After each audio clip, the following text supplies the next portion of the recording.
ناظرین، روپیہ پیسہ میں آپ کو خوش آمدید کہتے ہیں۔ میں ہوں علی ناصر۔ بین الاقوامی سطح کے اوپر جس طرح سے حالات تیزی سے تبدیل ہو رہے ہیں، جو ری ایکشنز آ رہے ہیں، ایکشنز ٹیک پلیس کر رہے ہیں، اس میں معیشت کا بڑا اہم کردار ہوگا۔ ان حالات میں مختلف ممالک ایک عجیب قسم کے معاشی تناؤ کا شکار بن جائیں گے۔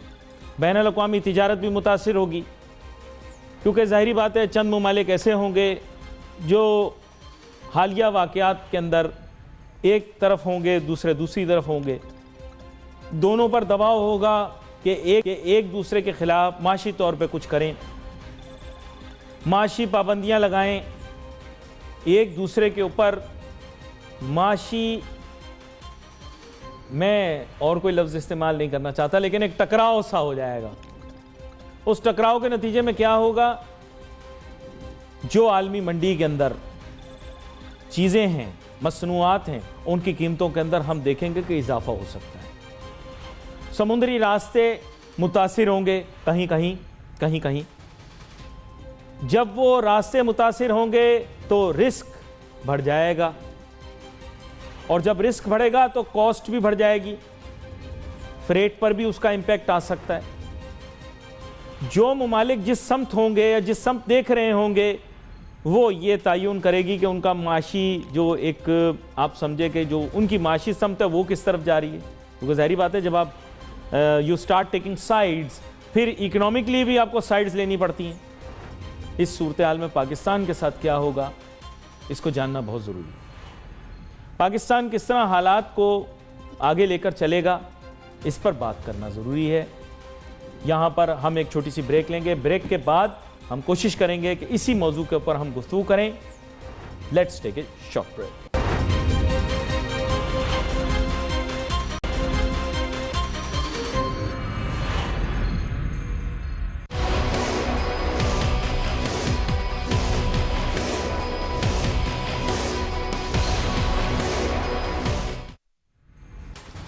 ناظرین، ویلکم بیک آفٹر بریک۔ گفتگو ہماری جاری تھی۔ بریک پہ جانے سے پہلے تجارتی خسارے اور کرنٹ اکاؤنٹ ڈیفیسٹ کے متعلق بات کر رہے تھے، اور بین الاقوامی سطح کے اوپر جو حالات میں تبدیلی رونما ہو رہی ہے اس پر بھی تھوڑی بہت گفتگو ہو رہی تھی۔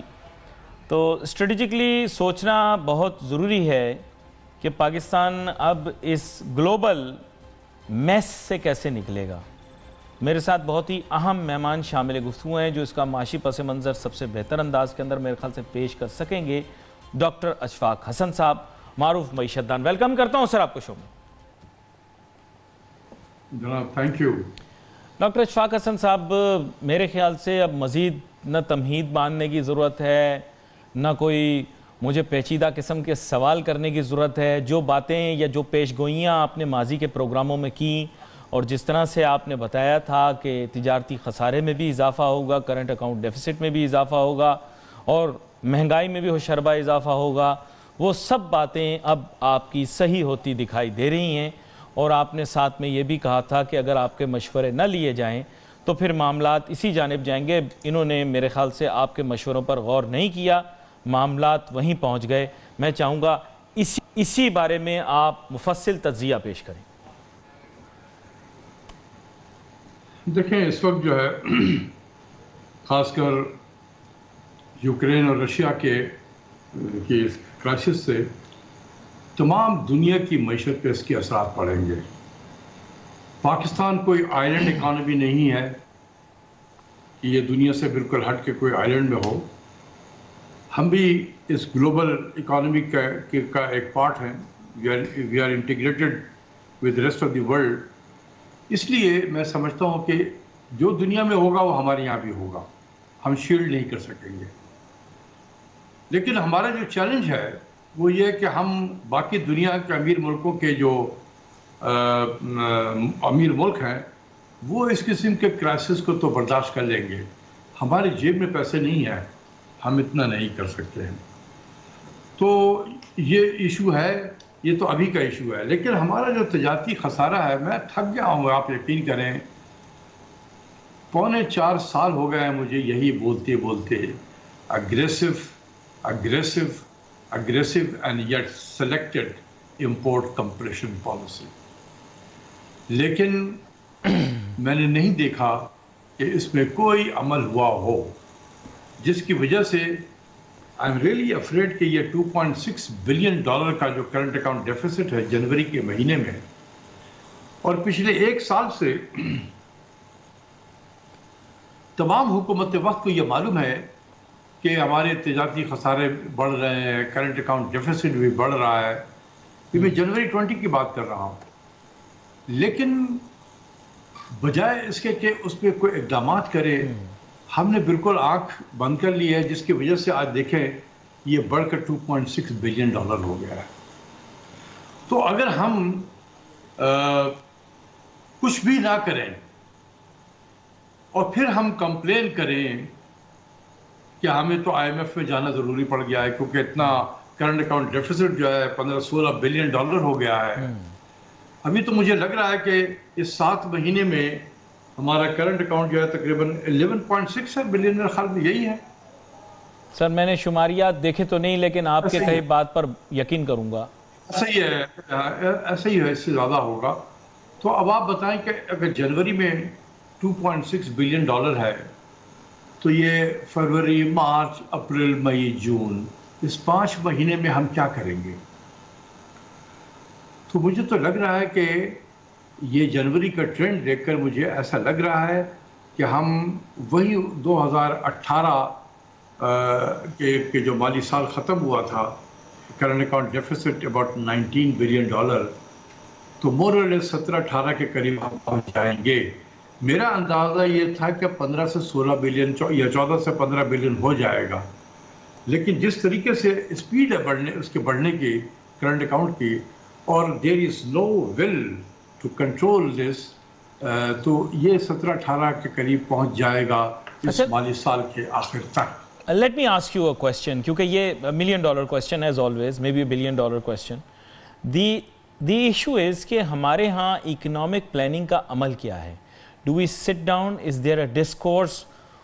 What is the core team? Like اگر US میں ہوگا تو maybe they would have someone who would be the Secretary of the Treasury, and apart from that they have so many people who are looking after this, and they must be sitting down regularly, each with their own domain, sitting down and thinking کہ world کے scenarios کیا ہو سکتے ہیں. There must be simulations being conducted that in case یہ ہو جائے, in case وہ ہو جائے, in case ایسے ہو جائے, in case ویسے ہو جائے, تو how will we manage the crisis? Not that they'll be able to, but at least they'll be able to plan for it. ہمارے ہاں economic planning کا process کیا ہے؟ آپ مجھے تھوڑا سا ایکسپلین کریں. دیکھیں، ایک تو ہمارا منسٹری آف فائنانس ہے، اور جس طریقے سے آپ سیمولیشن کی بات کر رہے ہیں، I don't think there is a capacity in the ministry of finance. Planning commission میں میرے نزدیک صرف ایک ہی وہاں اکانومسٹ ہے جس کو میں سمجھتا ہوں کہ اسے پاکستان کی اکانومی کا بہت زیادہ پتہ ہے. اس کا نام ہے ظفر الحسن. He is, I think, joint chief economist. He knows inside out of the Pakistan's economy. تو وہ منسٹر کو تو بریف تو کر سکتا ہے اپنا، اور اچھے انداز میں کر سکے گا، لیکن ظفر الحسن کے علاوہ آئی ڈونٹ سی یہ اس طرح کی کیپیسٹی جو ہے جس کا آپ ذکر کر رہے ہیں، سیمولیشن ایکسرسائز وغیرہ، یہ نہیں ہے. اچھا نہیں، یہ مجھے تھوڑا سا ایکسپلین کیجئے گا. What's economic affairs? You see economic affairs that you used to look after at one time, how is it joint of, مطلب what's its role? Is it bundled together with finance? Is it separate? Is it a division?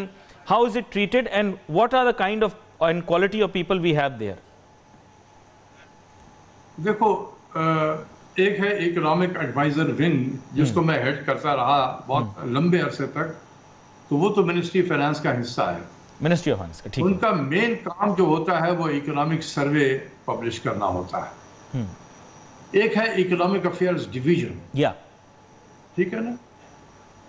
Economic affairs division is basically a post office, کہ کتنا ہمیں loan چاہیے اس کا حساب کتاب رکھتے ہیں، اور کتنا لون آیا ہے ہمارے پاس میں اس کا حساب کتاب رکھتے ہیں، اور کتنا ڈیو ہے پیمنٹ کرنا جس سے ہم نے ماضی میں بورو کیا ہوا ہے اس کا حساب کتاب وہ اکنامک افیئرز ڈویژن رکھتا ہے. So economic affairs division is our face to international financial institution. یہ کام ہے اس کا. ان کا کام کوئی ریسرچ وغیرہ نہیں ہے. نہیں یہ تو مطلب یہ کہ تھوڑا سا میں مس انٹرپریٹ کر گیا. اکنامک افیئرس کے اندر if we are just post office, then where are the economists of this country? What kind of think tank do we have to look after the, you see, ECC is a supra body and everyone is in it. But the question is that, you know, strategic leadership is not supposed to know the nitty-gritty of economics. But where are the economists? If the Prime Minister needs advice, who does he look towards? If he wants to get advice, pure economic advice, who does he look towards? Straightforward question. بہت اچھا سوال کیا آپ نے. Ministry of finance ایک group ہے جس کو کہتے ہیں macro economic advisory group. Right. وہاں سے آپ کو پیور اکنامکس کا پروفیشنل جو ہے آپ کو ویو وہاں سے ملتا ہے. آج بھی ہماری میٹنگ تھی, میں بھی اس گروپ کا ممبر ہوں اور میں تھوڑی دیر پہلے ہی وہاں سے آیا ہوں. تو وہ یہاں سے پھر ہم کبھی کبھی پرائم منسٹر بھی اس کو چیئر کر لیتے ہیں, لیکن زیادہ تر فائنانس منسٹر چیئر کرتے ہیں. اور ابھی ہماری میٹنگ کے بعد I'm sure کہ یہ جو فائنانس منسٹر ہے must have gone to see prime minister. نہیں, is that meeting minuted? Do they have the minutes of that meeting and does someone have the notes for it and subsequently are they put up? Matlab, I'm just trying to understand, because you're such brilliant economists of this country. If you're all sitting together, then that should be a document that if it's not made public, fine, but at least for your eyes only, it should be going around the entire government apparatus. Am I correct? Is it going around or not going around? اس میں دیکھیں کچھ چیزیں ایسی ہوتی ہیں جو منیٹڈز بھی ہوتے ہیں. منیٹڈ تو ساری میٹنگ ہوتی ہے, میکرو اکنامک ایڈوائزری کاؤنسل کی میٹنگ سب منیٹڈ ہوتے ہیں, اور پھر بعد میں جو فیصلہ ہوتا ہے وہ ہمیں سرکولیٹ بھی ہو جاتا ہے تاکہ ہم اپنے ریکارڈ میں رکھیں. تو وہ تو ہوتا ہے. بہت ساری چیزیں جو ہم ڈسکس کرتے ہیں انٹرنلی, ناٹ نیسیسریلی کہ وہ پبلک میں آ جائے, کیونکہ وہ پبلک میں اگر آ گئی تو وہ فردر کیوس کریٹ کر دے گی. تو لیکن ہم ڈسکس ضرور کرتے ہیں. ڈسکس کرنے کے بعد پرائم منسٹر تک پہنچا دیتے ہیں وہ, یا ہم خود ڈائریکٹلی جا کے پہنچاتے ہیں advisory council as a group, یا ہمارے بہاف میں فائنانس منسٹر ہیں وہ جا کے پہنچا دیتے ہیں. تو چیزیں منیٹڈ بھی ہوتی ہیں اور چیزیں پہنچائی بھی جاتی ہیں. یہ آپ نے بڑی انٹرسٹنگ چیز بتائی ہے, کیونکہ بہت سارے لوگ اس سے ناواقف ہیں کہ ہمارے ملک کے اندر اکنامک ڈیسیژن میکنگ کیسے ہوتی ہے, because the face of our economic decision making is only the finance minister, and the finance minister right now of course. اچھا, how important is finance minister's knowledge of the working economy? Let's not say that they can get into specifics. Many countries have people who are looking after their finance and economic affairs ministries who are basically PhDs or are very highly educated, but they are aristocrats or they are not elected professionals. But what is the level of knowledge that's required for a finance minister? Not criticizing on anyone, because I know the current finance minister is well educated. دیکھیں, ایک finance minister کے لیے ضروری ہے کہ what is happening in the economic front, اس کو بالکل اس کا اندازہ ہونا چاہیے. ٹھیک ہے, شوکت ترین کو بالکل ہے یہ, he knows what is going on. ٹھیک ہے, انہوں نے ایک اچھا کام یہ کیا کہ اپنے ارد گرد جو ہے وہ 10 سے 12 بلکہ 15 کے قریب جو ہیں جتنے بھی ٹاپ اکانومسٹ اس کنٹری کے ہوتے ہیں, سبوں کو اپنے ساتھ میکرو اکنامک ایڈوائزری گروپ میں رکھا ہے. جب بھی کوئی کریٹیکل ایشوز آ جائے تو اس کے لیے یہ فوراً میٹنگ کال کر لیتے ہیں, ہم سب پہنچ جاتے ہیں, ڈسکشن ہوتا ہے, ایجنڈا آئٹم پہلے بھیج دیا جاتا ہے تاکہ ہم جائیں تو تیاری کر کے جائیں, اور اس کے بعد پھر وہاں ڈسکشن ہوتا ہے. ڈسکشن ہونے کے بعد بجائے one man is taking decision as a finance minister, ایک کنسلٹیٹو ڈسکشن جو ہے وہ ہوتا ہے, اور اس کے بعد سے جو چیزیں ایمرج کرتی ہیں وہ پرائم منسٹر فائنانس منسٹر جو ہے وہ پرائم منسٹر سے اس کی اپروول بھی لے لیتے ہیں. اچھا, یہاں پر ایک گوگلی بال, آپ آئے ہیں تو گوگلی بال بھی ایک میں ضرور کرواتا ہوں, اور وہ گوگلی بال میں اس دفعہ بھی کرواؤں گا. وہ یہ ہے کہ دیکھیں, یہ آپ نے صحیح کہا کہ ان کے ارد گرد پر آپ کو پتا ہے کہ اس کے ساتھ ایک پیرلل مشینری ہے جس کو بیوروکریسی کہتے ہیں، اور ظاہری بات ہے میرے اپنے ریلیٹیوز بھی بہت سارے بیوروکریسی میں ہیں، تو مجھے یہ پتا ہے وہاں پہ جنرلائزیشن کی اپروچ ہے. I don't know that about the finance ministry, you will be able to tell me better. ورنہ عموماً تو ہمارے ہاں یہی ہوتا ہے کہ کوئی پرائز پوزیشن ہوتی ہے تو اس پہ پوسٹ ہو جاتا ہے، اس کو پتہ بھلے نہیں ہوتا. جیسے آپ لوگوں کے دور میں بھی میرے خیال سے آئی ٹی بورڈ کے جو چیئرمین تھے، خیر I don't want to go into the past, but sometimes you know what happens is that you are not مطلب the secretary, how important is the role of the secretary finance, because that's the actual person, as one says, the boots on ground. تو وہ machinery کیا ہے؟ Secretary finance, پھر deputy secretary, پھر you know آل دا جتنا ان کا پورا ایک آپ کہہ سکتے ہیں کہ آرگینوگرام ہے، ان کا کیا رول ہے؟ دیکھیں سیکرٹری فائنانس کا بہت کروشل رول ہوتا ہے کیونکہ ہی از دی مین. تو وہ جو ہماری مائکرو اکنامک ایڈوائزری گروپ ہے، he is part of that group. آج ہماری میٹنگ تھی تو وہ وہاں بیٹھے تھے، وہ بھی بیٹھے ہوئے تھے، and he was also listening to all the people, اور ان کے اپنے ویوز بھی ہوتے تھے، وہ بھی ان سے پوچھا جاتا تھا کہ آپ اپنا ویو دے دیں یہاں پر. تو جو بھی اس میں ان تمام باتوں میں جتنی میں نے کی ہیں، finance secretary is very crucial person کیونکہ ہی از دا پرنسپل اکاؤنٹنگ آفیسر. ہر چیز ذمہ داری اس ملک کی جو فائنانس کی ہے ان کے اوپر میں ہے. And he is ex officio member. He is ex officio member of so many committees, if I am correct, and so many organizations. So he is aware of all these things. So finance secretary works under the direction, under the leadership of finance minister. تو جہاں finance minister ہوتے ہیں جس committee میں، وہاں پر finance secretary بھی تھے. لیکن صرف فائنانس سیکرٹری نہیں ہوتا ہے، وہ نیچے جوائنٹ سیکرٹری لیول تک کے لوگ وہاں پر ضرور ہوتے ہیں. ان کی بھی لرننگ ہو رہی ہوتی ہے، وہ بھی کنٹریبیوٹ کر رہے ہوتے ہیں اپنے اس انداز میں. اور جب فیصلہ ہو جائے اس کمیٹی میں تو اس کو پتہ ہے کہ کمیٹی ہے، یہ پرائم منسٹر سے اس کی اپروول ہو رہی ہے، تو وہ بالکل اس کی امپلیمنٹیشن کرتے ہیں. یعنی میں اس چیز سے آپ کی بات سے کلیئر ہوا ہوں کہ میکنزم پلیس، ایسی بات نہیں ہے کہ میکنزم پلیس میں نہیں ہے، دیر از اے میکنزم ان پلیس، پر حالات، واقعات، معاملات اس پیچیدہ نوعیت کے ہیں کہ جیسے آپ نے کہا کہ بین الاقوامی حالات کی وجہ سے پاکستان پر بہت سارے اثرات مرتب ہوں گے. تو now what's the solution? If the mechanism is in place, then where is the lacking? میں یہ کہہ رہا تھا کہ unfortunately we have gone to the IMF، اور اس IMF میں جانے کی وجہ سے پاکستان کو بہت نقصان ہوا ہے. اب جب تک کہ یہ IMF کا پروگرام ہے، ہم اسی طریقے سے مشکلات پہ رہیں گے. میری دعا ہے، کوشش بھی ہے کہ پاکستان اب نہ جائے. نو مور 23rd IMF پروگرام. تو پھر یہ ہوگا کہ جو ہم کلیکٹیولی جو ڈیسیجن لے رہے ہیں، ہم اپنے ملک کی اکانومی کو سمجھتے ہیں اور اپنے ملک کے انٹرسٹ کے اندر آپ وہ ڈیسیجنز لے سکیں گے. یہاں پر I just have to run off for a short break. We'll come back after a break اور پھر ہم اپنی ڈسکشن کو جاری رکھیں گے. Let's take a short break.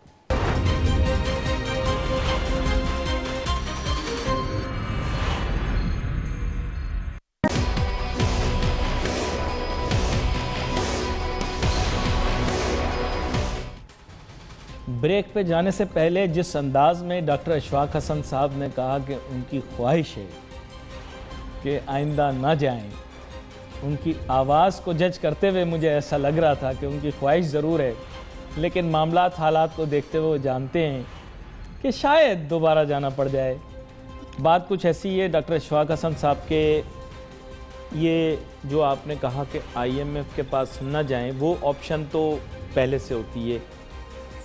جناب رسپیکٹڈ شوکت ترین صاحب، آپ کو یاد ہوگا 2008 میں بھی وزیر خزانہ بنے تھے، جہاں تک مجھے یاد ہے 2008 یا 2009 میں بھی وزیر خزانہ بنے تھے، اور تب بھی ان کا یہی تھا کہ پلان بی، اگر آپ کو یاد ہو، plan B, plan C, which did not involve going to the IMF but looking for the friends of Pakistan which were nowhere to be found.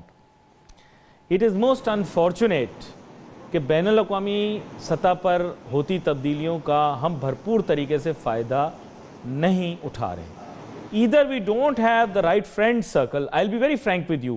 Doctor Ashfaq Hasan صاحب، آپ ایک ایکڈیمک ہیں، آپ اس ملک کی اسٹریٹجک لیڈرشپ کا حصہ رہے ہیں. اکانومسٹ کی لمیٹیشنز ہیں، آپ لوگوں کی اپنی لمیٹیشنز ہیں. جو لمیٹیشنز ہیں وہ ایکڈیمک بھی ہو سکتی ہیں, سائنٹیفک بھی ہو سکتی ہیں, اوپینینیٹڈ بھی ہو سکتی ہیں, تاہم کچھ چیزیں آپ کی ڈومین سے باہر ہیں. اب we are not in the right friend circle and we are moving about like a pendulum going from one to another friend, yet we are not yielding the right kind of results or bearing the right kind of fruit out of our policy. Economists cannot do anything if we don't choose the right friends. What do you say?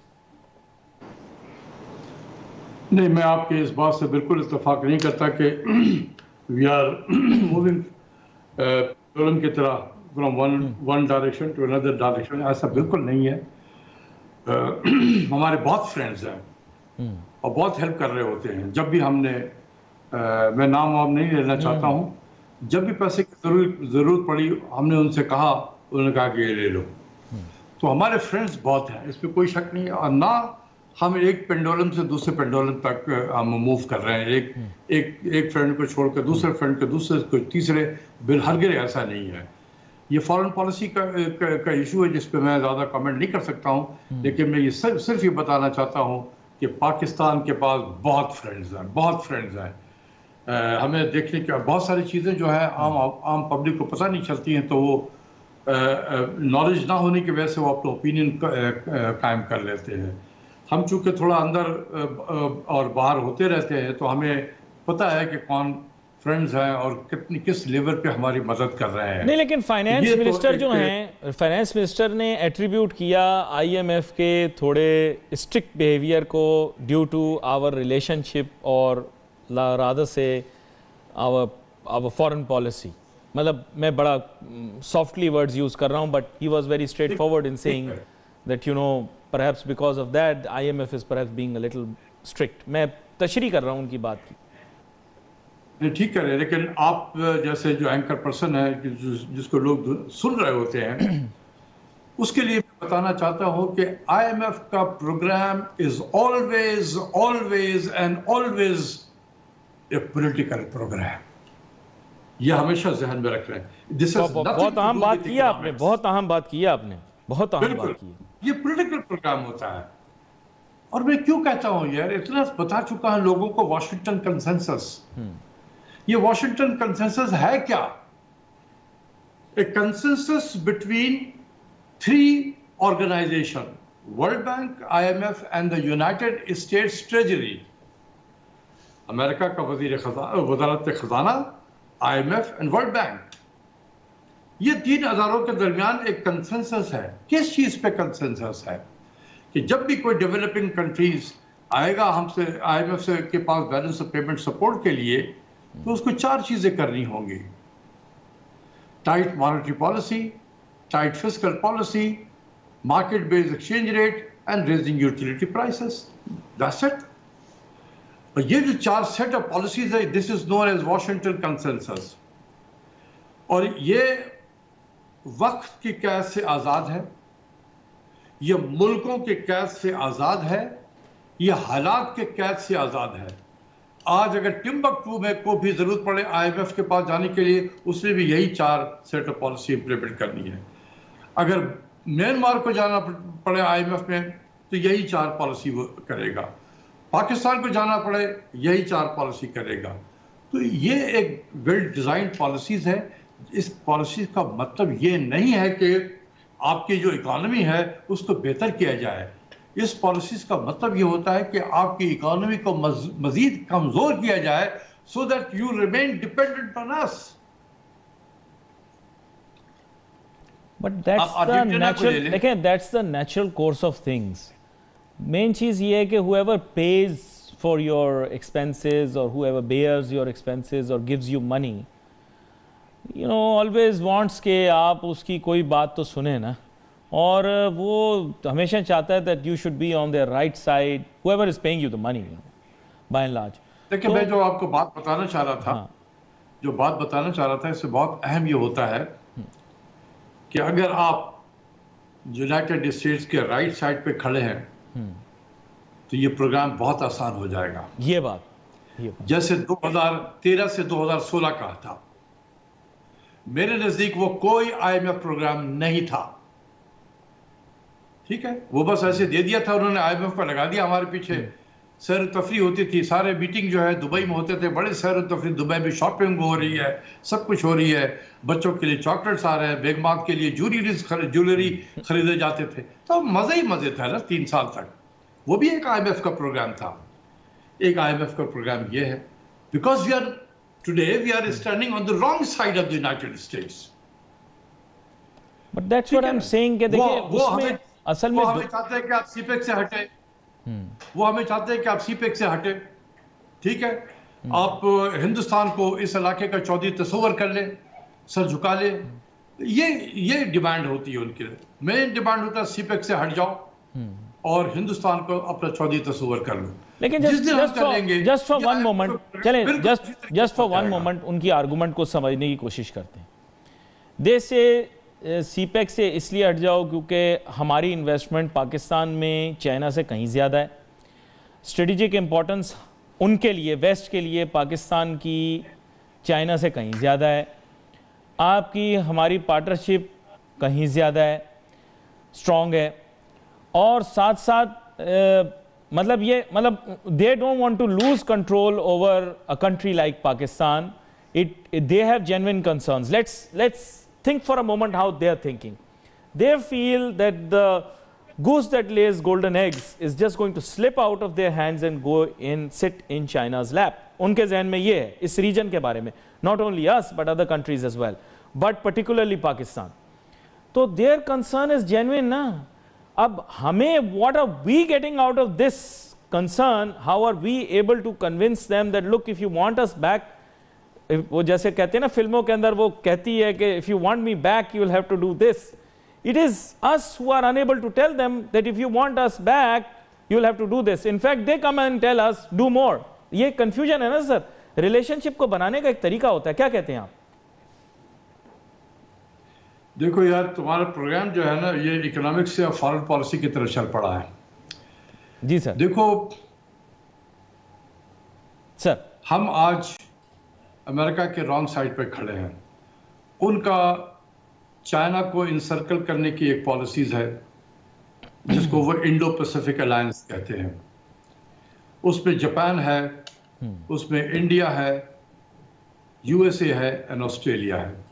وہ Indo Pacific alliance کا حصہ ہے. ان کا کام ہے China کو encircle کرنا. ہم یہ ڈیوٹی نہیں دے سکتے ہیں, یہ کام نہیں کر سکتے ہیں. چائنا کے ساتھ ہمارے بہت پرانے اسٹریٹجک ریلیشن شپ ہیں.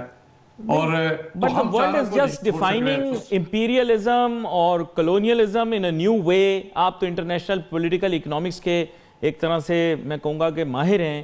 تو they are just players. You see, China is as good a player for us, despite our friendship, as the United States, because both of them are looking for dominance. And now you see Russia is also looking for the same kind of dominance.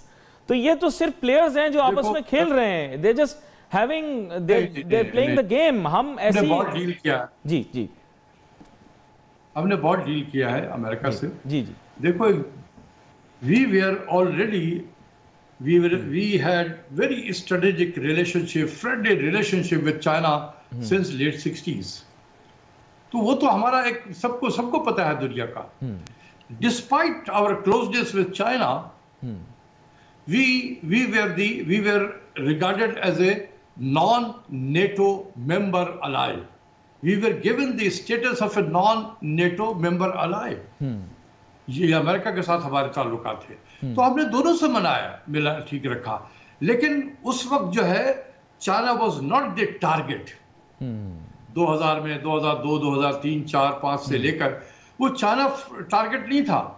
لیکن جب امریکہ کو پتہ چلا کہ یار ہم نے تو 10-12 سال جنگ جدل میں گزار دیا, افغانستان سے نکلے تو عراق پہ چڑھ دوڑے, عراق سے نکلے تو سیریا, لیبیا, ہر طرف ہم نے تباہی پھیر دی. اور we wasted 10-12 years. اور یہی 10-12 سال جو تھا وہ چائنا کو اتنا کلیئر ملا, اتنا پیسفل ملا کہ China entered all over Africa, Latin America, Middle East, ہر جگہ. So they woke up in year 2012 کہ یار یہ کیا ہو گیا. یہ تو چائنا کو اگر ہم نے اسی طریقے سے پیسفل دے دیا تو ان the next 8 years time by 2030 China will emerge as the single largest economy in the world. تو انہوں نے encirclement of China policy شروع کر دی. We could not be a part of China's encirclement policy کیونکہ ہمارے تو strategic relation تھے. اس دوران میں چائنا نے امریکہ نے ہم سے سوائے جو ریلیشن شپ رکھا وہ ایک ٹرانزیکشن ریلیشن شپ تھا. یہ کام کرو $250 ملین, یہ کام کرو $200 ملین, اچھا یہ کام تم نے نہیں کیا ہم نہیں دیں گے تمہیں.